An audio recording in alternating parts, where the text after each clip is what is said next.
മേപ്പാടി നെടുമ്പാല ചൂരിക്കുനി റോഡിന്റെ 500 മീറ്ററോളം ദൂരം കോൺക്രീറ്റ് ചെയ്തെങ്കിലും ഇരുവശത്തും മണ്ണ് നിറയ്ക്കാത്തത് വാഹനയാത്രയ്ക്ക് പ്രയാസം സൃഷ്ടിക്കുന്നതായി പരാതി. വാഹനങ്ങൾ സൈഡ് കൊടുക്കുമ്പോൾ ഗട്ടറിൽ ചാടി കേടുപാടുകൾ സംഭവിക്കുന്നുവെന്നാണ് പരാതി. കാരാപ്പുഴ കുടിവെള്ള പദ്ധതി പൈപ്പുകൾ സ്ഥാപിക്കാനാണ് മാസങ്ങൾക്ക് മുമ്പ് റോഡ് പൊളിച്ചത്. തകർന്നു കിടന്ന റോഡിലൂടെ മഴക്കാലത്ത് കാൽനട യാത്ര പോലും ദുഷ്കരമാണെന്ന പരാതി ഉയർന്നിരുന്നു. ഇതേ തുടർന്നാണ് കുടിവെള്ള പദ്ധതി ടാങ്ക് നിർമ്മിക്കുന്ന ഭാഗം വരെ ഏകദേശം 400 മീറ്ററോളം ദൂരം റോഡ് കോൺക്രീറ്റ് ചെയ്തത്.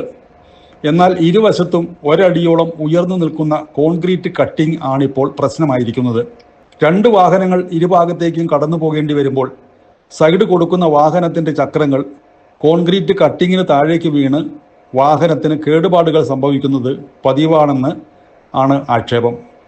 ഞാൻ വണ്ടി കൊണ്ട് വരുമ്പോൾ തന്നെ 2 വണ്ടി വന്നാൽ സൈഡ് കൊടുക്കാൻ പറ്റില്ല. ഒരു സൈഡ് വീൽ ഇറങ്ങി പോവുകയാണ്. ഇന്നലെ ഞാൻ വന്നിട്ട് എൻ്റെ വണ്ടി അവിടെ താഴെ ഇറങ്ങിയിട്ട് കുറച്ച് നേരം ബുദ്ധിമുട്ടിക്കാറാണ്. അങ്ങനത്തെ പ്രശ്നങ്ങളുണ്ട്. അത് ഇവിടുന്ന് അങ്ങ് വരെ 2 സൈഡും ചാലാണ്. ചെയ്തതിൻ്റെ റോഡ് സൈഡിന് 2 സൈഡും ചാലാണ്. ഒന്നിൽ കൂടുതൽ വണ്ടി ഇപ്പോൾ വരാൻ പറ്റില്ല. വന്നു കഴിഞ്ഞാൽ പുറത്തേക്ക് വീഴും. കോൺക്രീറ്റ് റോഡിന് ഇരുവശത്തും മണ്ണ് നിറച്ച് ഗട്ടർ ഒഴിവാക്കിയില്ലെങ്കിൽ ഇനിയും വാഹനങ്ങൾക്ക് കേടുപാടുകൾ സംഭവിക്കുമെന്ന് ചൂണ്ടിക്കാണിക്കപ്പെടുന്നു. ഇത് സംബന്ധിച്ച് ജല അതോറിറ്റി അധികൃതരോട് പരാതിപ്പെട്ടെങ്കിലും പ്രശ്നം എന്ന് പരിഹരിക്കുമെന്നതിനെക്കുറിച്ച് വ്യക്തമായ മറുപടി ലഭിക്കുന്നില്ലെന്ന് നെടുമ്പാലയിലെ ഓട്ടോ ഡ്രൈവർമാരും പറയുന്നു. റോഡ് കോൺക്രീറ്റ് ചെയ്തിരിക്കുകയാണ്.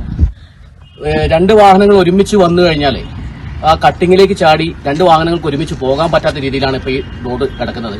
ആ കട്ടിംഗ് ആണെങ്കിൽ വളരെ വലിയൊരു കട്ടിംഗ് ആയിട്ടായിരിക്കുന്നത്. അപ്പം മണ്ണിട്ടിട്ടില്ല എന്നുള്ളൊരു പരാതിയാണ് ഞങ്ങൾക്ക് ഈ ഡ്രൈവർമാർക്ക് ഇവിടെ പറയാനുള്ളത്. കോൺക്രീറ്റ് റോഡിന് ഇരുവശത്തും മണ്ണ് നിറയ്ക്കാൻ കൂടി ഉടൻ നടപടി വേണമെന്ന ആവശ്യമാണ് ഉയരുന്നത്. CK ചന്ദ്രൻ, വയനാട് വിഷൻ, മേപ്പാടി.